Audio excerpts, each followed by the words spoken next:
Orr, a man accused of torturing a woman he held captive in Oregon, and who was convicted in Nevada of keeping another woman in captivity, is using dating apps to find people who can help him avoid the police or to find new victims, authorities said Friday.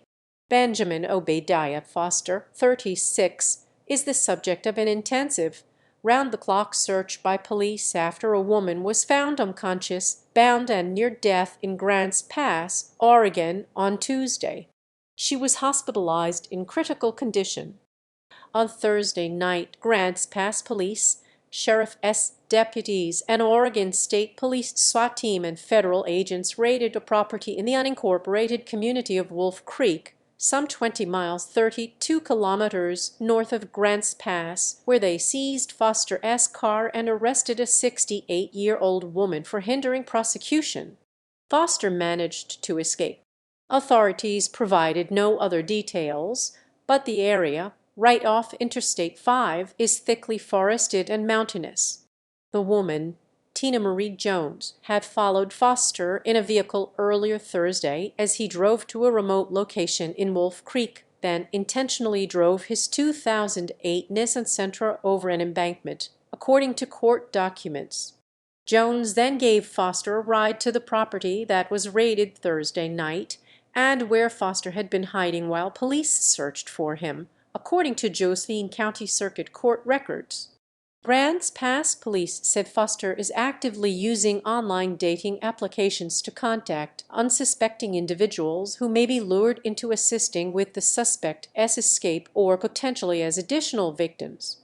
Police offered a $2,500 reward on Friday for information leading to the arrest and prosecution of Foster, who is charged with attempted murder, kidnapping, and assault in the attack on the Grants Pass woman.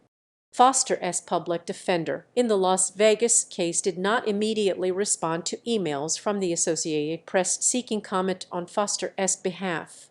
Grants Pass Police Chief Warren Hensman told AP on Thursday that it is extremely troubling that Foster was out and able to prey on other women instead of still being behind bars for the Nevada crimes. In 2019, before moving to Oregon, Foster held his then-girlfriend captive inside her Las Vegas apartment for 2 weeks. He initially was charged with 5 felonies, including assault and battery, and faced decades in prison upon conviction. But in August 2021, Foster reached a deal with Clark County prosecutors that allowed him to plead guilty to 1 felony count of battery and a misdemeanor count of battery constituting domestic violence. A judge sentenced him to up to 2 years in a Nevada prison. The 729 days he had spent in jail awaiting trial were factored into his punishment, leaving Foster with fewer than 200 days to serve in state custody. Foster's girlfriend suffered 7 broken ribs, 2 black eyes, and injuries from being bound at the wrists and ankles with zip ties and duct tape during her 2-week captivity, according to a Las Vegas police report. The woman also told police she was forced to eat lye and was choked to the point of unconsciousness. She escaped when Foster let her out of his sight during a trip together to a grocery store and gas station. Court records show Foster was out of custody at the time on a suspended jail sentence for carrying a concealed weapon without a permit. He also was awaiting trial in another 2018 case involving domestic violence.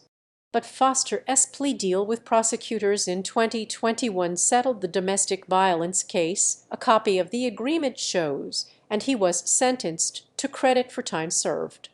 Police in Grants Pass, a town of some 40,000 in southwest Oregon, said Foster is believed to be armed and extremely dangerous. "We are using every piece of technology available to locate this man," said Hensman, the police chief.